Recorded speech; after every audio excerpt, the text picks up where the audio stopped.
Good. Hello, everybody. I got Mark Lightowler today representing both Switzerland and UK. That's how we agreed with Mark. So, welcome, Mark, to the official CEO world record, first world record attempt. It's really a pleasure having you here tonight. Well, thanks for having us. Mark, could you share with me, like honestly, in your own words, what attracted you to this initiative? Well, I was intrigued, and that's always a good part to start with, which is what's going on, what is this? Well, why us? And I thought it was a really interesting initiative to get people together to think about something that is bigger than business, is more about the world. And yeah, I'm intrigued to be part of it. I think connections and groups of people coming together are a thing of 2023 and 2024 and beyond. We definitely need to come together after the last couple of years.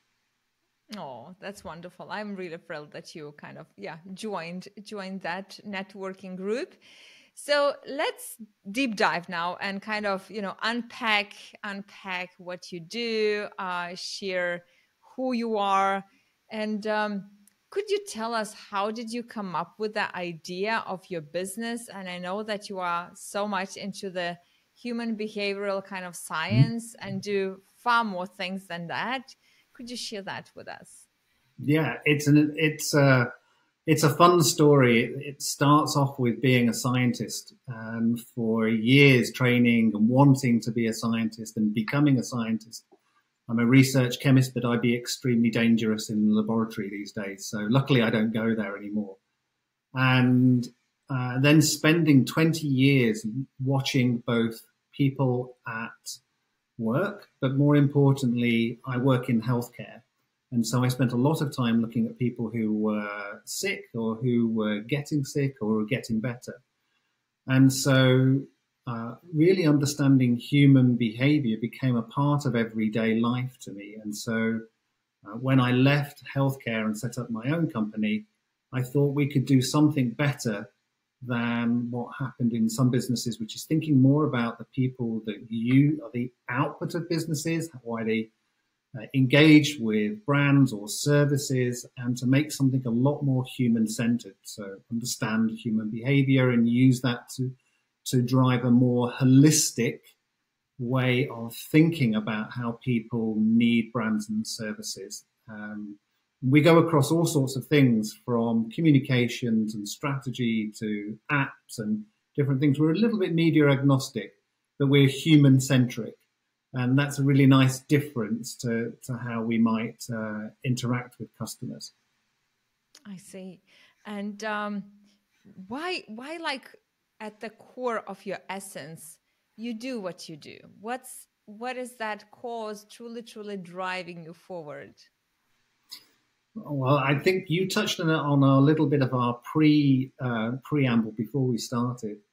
But I think as you get older in your career, having purpose at the center of what makes you tick and having that front and center and driving at that gives you motivation to go do things, to go build things that maybe other people might not want to build or might not be obvious for people. So I think that's it. I think it's having a purpose, and that purpose for me was helping and understanding people's human behavior. Can we do that in a more ethical, inclusive, and yeah, interesting way that people want to engage with it rather than have to engage with it? And so that was the thing. Is there a more ethical way to do human behavior so that people can make change when they want to rather than when they're forced to? Mm, I hear that. And I often raise a question to myself that ethical business and or ethical behavior, especially, when I have to make certain decisions of my own or even write certain posts or communicate or deal with clients. Um, and I will just reflect with you. I think that it is in that word ethics or ethos, there's so many things can be placed in, and it's kind of difficult to, what I'm like questioning myself. It's easy to be aligned with my own maybe ethics, but it is quite difficult to understand and to get to the point that a team of people, or the collective, right, community, how can they be aligned within their ethics? Because there's suddenly so many people with various backgrounds, as you say, Yeah. you know, and there comes psychology, and we all got our baggage with that, and just so many layers and dimensions, and at the same time, we know that it's only when we together as this group of collective kind of, I don't know, a living system, we understand purpose clearly and feel oneness with that, we can move forward. So the question would be, how would you see that manifesting in a group, Yeah. ethical kind of, yeah, You know, behavior or Mhm. it's an interesting question. Um, I think when you go to ethical um, change, so not ethical behaviors, but when you go to ethical change, how we get people to change is to think about all the different ways that that might need to happen. So sometimes we're very quick to act, and that might have conflict for some people in the way that they feel that that is part of their value system. So we do a lot of work thinking about the different values that people have, and quite often people have very similar values, but they're expressed in different ways. So a lot of it is just elevating where we're going and helping people get clarity and commonality in the language that we use. So we spend a lot of time thinking about the language. But I'll have to say, Laura, we are, very open to getting things wrong. So we're happy to fail along the way by discovering the right way. So sometimes people say it's this way and we have to do these processes in this way. And we have an idea about where we're going to start off from, and we know where we want to end up, but how we get there is different every time we do it. And so I think is being vulnerable enough to know that you're probably going to be wrong from the outset, and that people will guide you along the way as long as they're not being forced or coerced into doing something that they don't want to do. Because often they'll tell you it's okay and it's good, and we're happy to follow this process or this culture path or whatever it is, or this program, when intrinsically they're not motivated to do that. They're being extrinsically motivated and, hitting a little bit of psychology. But, we obviously want people to be intrinsically motivated. So we start off with that as part of our principle, whatever we're doing. Can we tap into people's basic human needs, intrinsic motivation, and keep people moving that way? And yes, we're going to get it wrong, which sometimes people don't want to hear, but actually is humanistic. And if that's what we want to create, that's how we have to behave. So that's how we do it. I see that, when you explain the difference, intrinsic and extrinsic motivation, but more of that, I see that you truly believe in what you mentioned, that we're gonna fail. We have the direction. We just surrender to discovery process, or whatever we can call it, exploration process, and and just see how things are unfolding. I love that. And going back even to the question of like ethical, let's say, decision making, ethical ways for business to grow, right? Again, I'm reflecting from my own definitely bias. Like in companies, doesn't matter how big or small they are. Of course, for smaller ones, it's easier to tackle that. But for bigger ones, it can be quite difficult because they got the pressure of this conventional, traditional management to grow at any cost, because there is this belief we have instilled in our minds that there is scarcity of everything, and we have to, to be aware of the cash flows, to be aware of the profit. And in a way, the way I see it, it is our energy. It shrinks, right? And our mindset shrinks, and suddenly ethical fades away, because then we kind of make the decisions which, for me, for me as Laura, they are not ethical, like growing at any cost. So the question would be, um, it's just for discussion now, Mark. It's nothing right or nothing wrong. But if we know that we want collective, to gather people as collective, and we want them to move towards one direction, what are the ways for a group of people to like really be aware of ethical decision making when it comes to, let's say, growing business? Yeah. Well, I think people have studied and seen that, especially in America, Fortune 500 companies used to have, a longevity of 40, 50, 60 years. And now that's shortening down. They're becoming, under 20 years and maybe even under 15 years before they, morph and move on. So long-term growth versus short-term growth, I think, is part of the discussion that most CEOs and most bigger companies are having. As you say, it's a little easier when you're in a smaller business to guide where you want to go, maybe pivot to change and do things in a different way. It's really hard once you've been successful as a business to think about the world changing and doing something else. And so sometimes I think people can misunderstand the company's vision and mission for growth as growth at all cost and keep doing what we always did, rather than listening and understanding to your audience about what it needs next. So there's definitely a what you need now, and there's a what you need next. And so it depends on how you set up your company. If you have a company that's looking at both of those with equal merit, then what you need next will have a voice at the table, and at some stage will become the part of what you need now. And that's what your audience needs now, not what your shareholders needs now. And that's also a little bit of the balance. So it's a foresight principle, I think, that people need to buy into. And that should be doing a couple of things. It should be fueling your vision and your mission as a company, both today and tomorrow for your customers. That will drive shareholder value. And then, of course, what we're aiming to do is to galvanize that with people. So you're talking about ethical decision making. Then we have to bring that purpose for our customers into our sense of belonging, of why we're in a company. So back to our behavioral science, we all want to belong to something. If we all belong to something, that can be at work and it can be different at home and it can be different for different areas.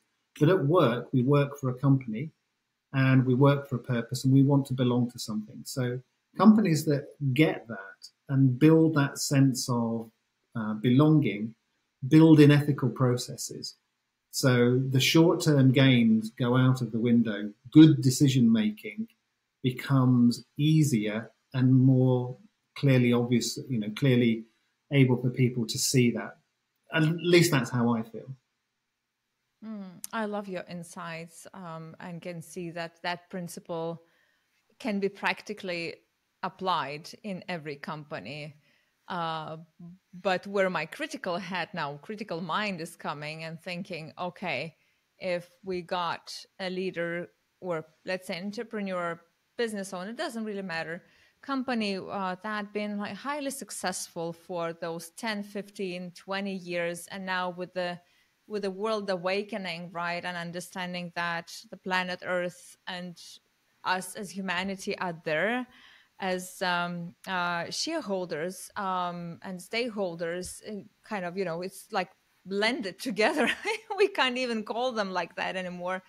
So the question would be, do you think that type of leader has to change his or her identity from being, successful from that linear growth or the conventional ways of growing and moving into more expansive, more organic, more progressive, holistic, whatever we, adjective Yeah. put on.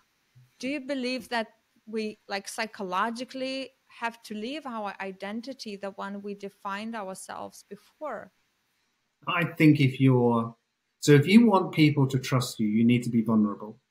I mean, that's clear. Brené Brown would say that, Simon Sinek will say that, you'll have Adam Grant say that, and, I'll say that too. And if you're not willing to say it's time to change, or maybe we've headed down this path too long, then I think you're in for a bumpy ride. So I'll put two case studies up front. Would you like to be a shareholder for Kodak just before the digital cameras came out?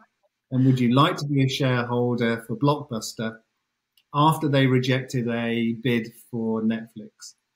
So if we don't want to do those things, if we are absolutely sure that it's our way and this way is the future, we're 100% sure, then great. But I think history has always told us that someone will come and eat us for breakfast if we don't keep looking for what change is happening. So we're all going to have to change at some stage. And as I don't know who said it, but someone told it to me a long time ago, hope is not a strategy. Fantastic. I love the alternative you said with Kodak and Blockbuster. I completely forgotten that. It feels that it's been, like in another age where I haven't yet lived. It was. Yeah. Mark, let's go to the world record question, the one you got attracted to. So how is the world better off because your company is in it? Yeah, well, I hope we'll take a little chip at it. I think we come at communication, strategy, and branding again with the end in mind, with who it's trying to affect, and we're helping people do a couple of things. We're helping people not spend as much money on research that doesn't work, because a lot of market research is just asking questions for asking questions' sake. It's not talking about behavior. It's talking about actions. And that's not how we make change. So maybe we save money. Maybe we make better products that people actually want. So we save waste. We speed things up. And in my world, that's speeding up medicines to patients.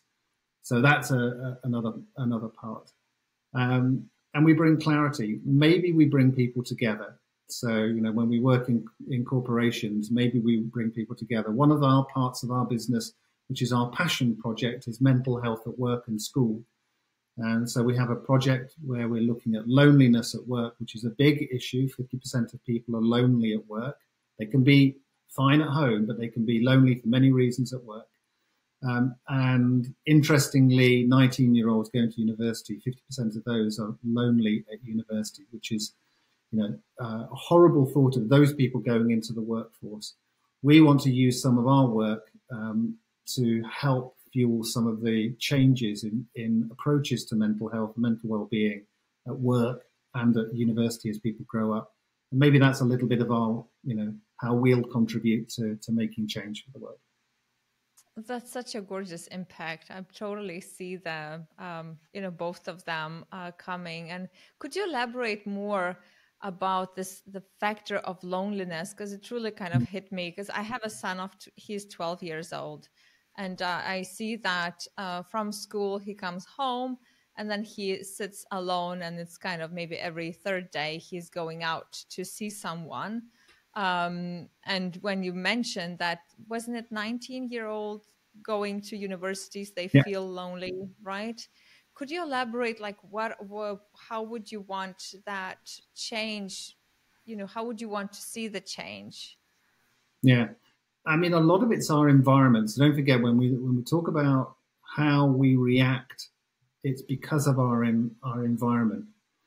And loneliness is one of those curious things. It didn't really have a purpose in the English language until maybe 100 years ago. Isolation's different. So being not able to connect to people is different than loneliness, which is not having what people would say the quality versus the quantity of friends and relationships. So it's the deepness and the richness of that.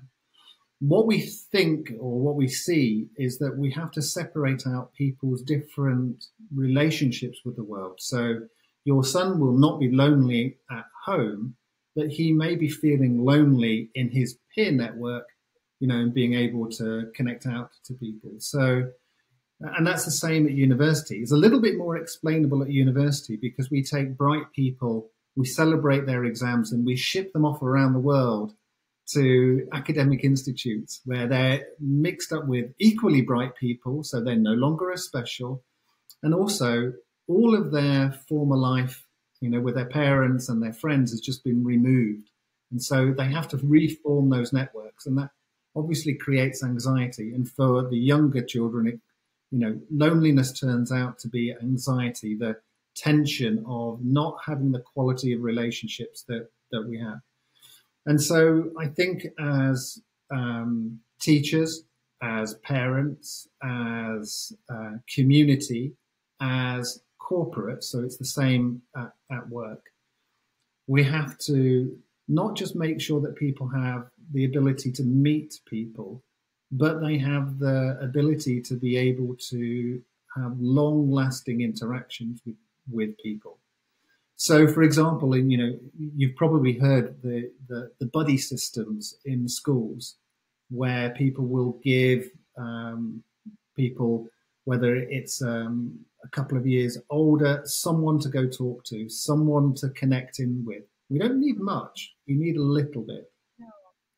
And, and we shouldn't be so scared. The internet is a dangerous place, but in safe environments, allowing people to connect and express themselves, I think is very useful. And we have to help people do sports.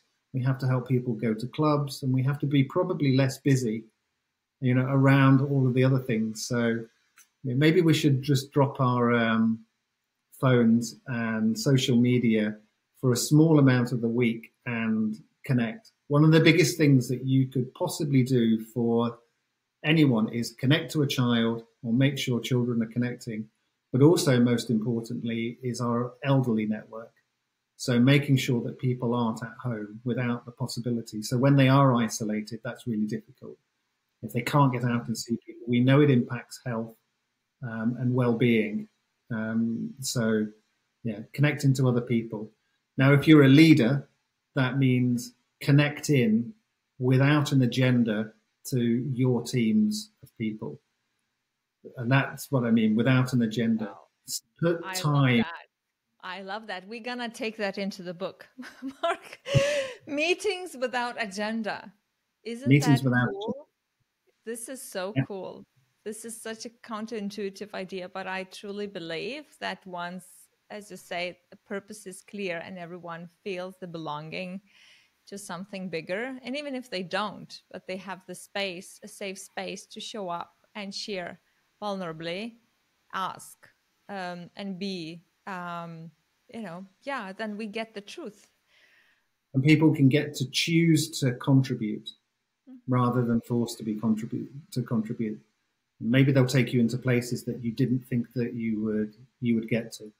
So I think that, we used to spend time thinking about vision and mission. They're not things that go on walls.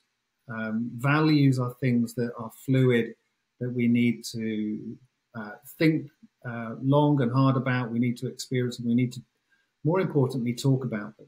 So, showing up to what value looks like in a company is a big thing. Walking the talk, as people would say. We have to demonstrate it. We have to showcase it. And in behavioral terms, if you want people to change, social proof is a big way of making change. So the leadership team have to be that. They have to be open. They have to be vulnerable. They have to be connected. They have to want to spend time with their people. And it's tough. It means that you've got to stop doing some of the other stuff. But let's face it, being less busy, going back to your teams are the most expensive and most important part of your business. Mark, I want to ask whether you feel sometimes how should I put it, lonely in your work? Because I know it's a work as a consultants are doing, right? It's a lot about connecting to your clients, the end users of your clients, and other parts of your ecosystem. And every time that's my assumption, every project or every initiative is absolutely unique. And still in that uniqueness, everyone has certain expectations, and some of these expectations are linear, like budget, timing, or whatever kind of ROI things. Do you feel sometimes lonely when you are in the midst of creating or building the project or the initiative in the process? Yeah, for sure.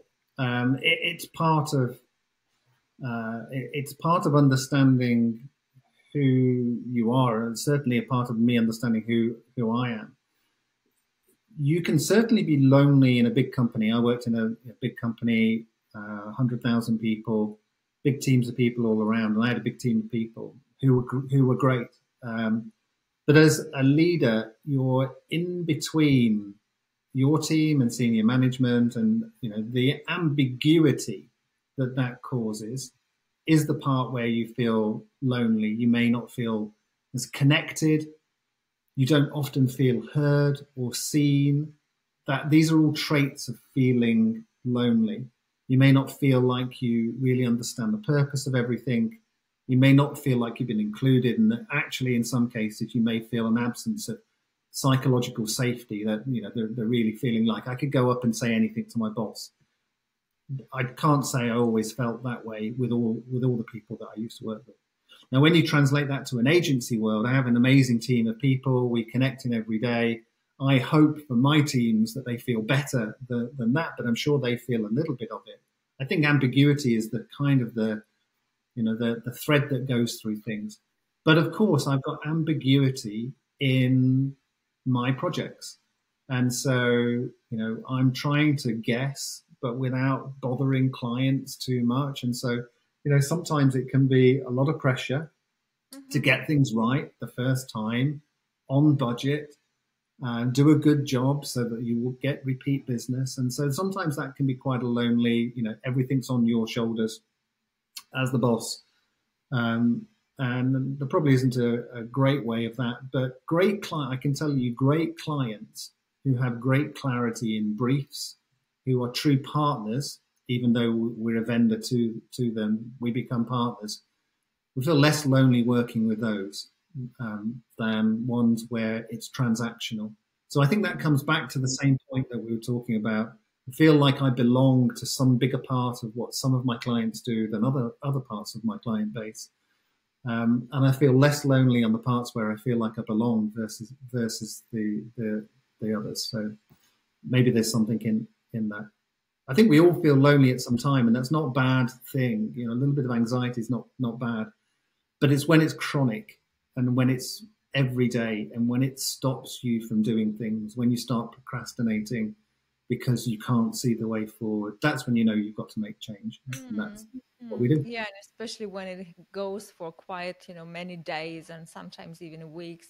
Well, I asked that question on purpose because I know how I feel sometimes, and I just could draw the parallel with your services and our services, and it's always interesting, to that's the human mind how it works to get confirmation or to see whether there are differences, the ones I could learn from. But what Yeah. I like where I am kind of connecting the dots, it is between the ambiguity, as you spoke now, where there are moments, depending on the situation, depending on the phase of whatever work, project, initiative, and then, without agenda connecting. And I'm just really now seeing when in any type of team, or even in the relationship within the family, there are so many things happening like throughout the day, and not even speaking the information bombarded at us, but the insights we are receiving throughout the day, and the growth we are experiencing, or evolvement as human beings. And then when we meet, I'm just trying to understand how we could like merge, and that having ambiguity and like without agenda is actually like really cool, because right, and it sets you for discovery.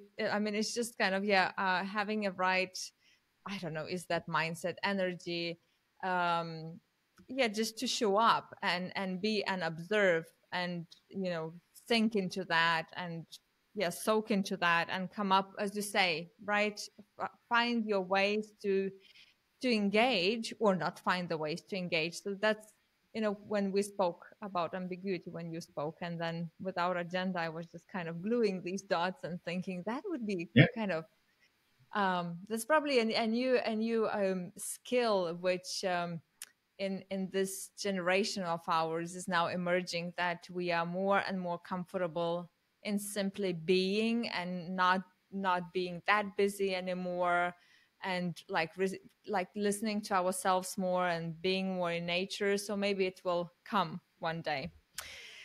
Anyway, Mark, and I've got the last question. So, within your current company, what type of rituals help you and your team, let's say, to lead and to grow beyond this kind of hierarchical, traditional ways we've been taught in business, and yeah, without ego? Yeah. So we have one mantra that we would say, we're family first.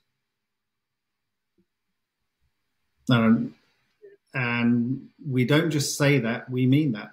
So it means that you take care of everyone else first.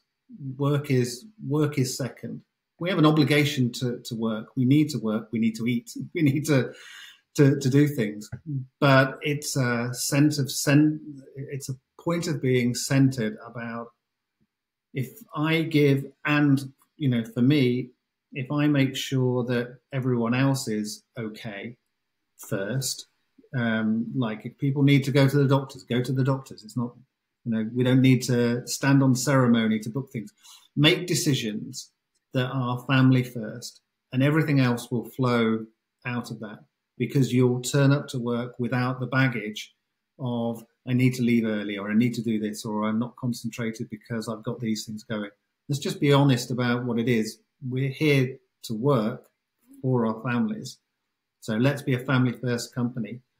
And that makes a difference, I think. We've had 4 Phorix babies in the last 4 years. Wow. So, and not mine, because mine were born a lot longer before. So I've got young families working inside the company.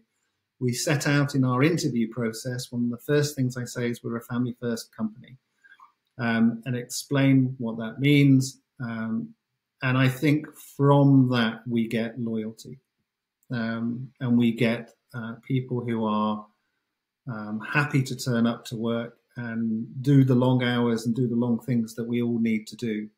But we recognize that we have to sort our families out first. Wonderful. I love that principle.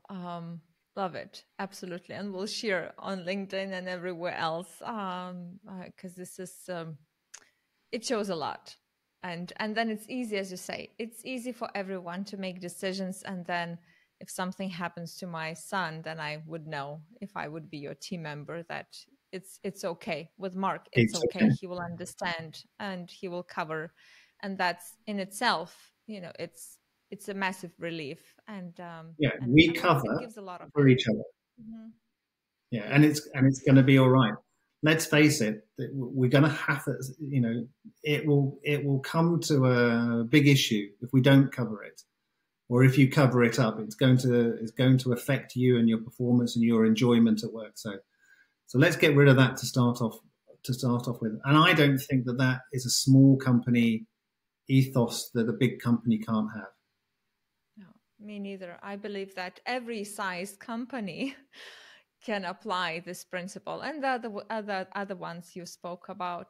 Mark, thank you so much from the bottom of my heart, and my teams as well, sending a lot of thanks.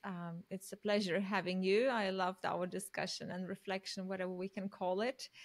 And we are looking for the 27th to celebrate this world record. Thank you for putting all your values in it. Well, what a great initiative you're doing, connecting people.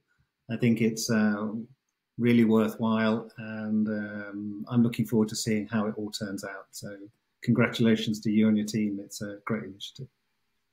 Thank you, Mark.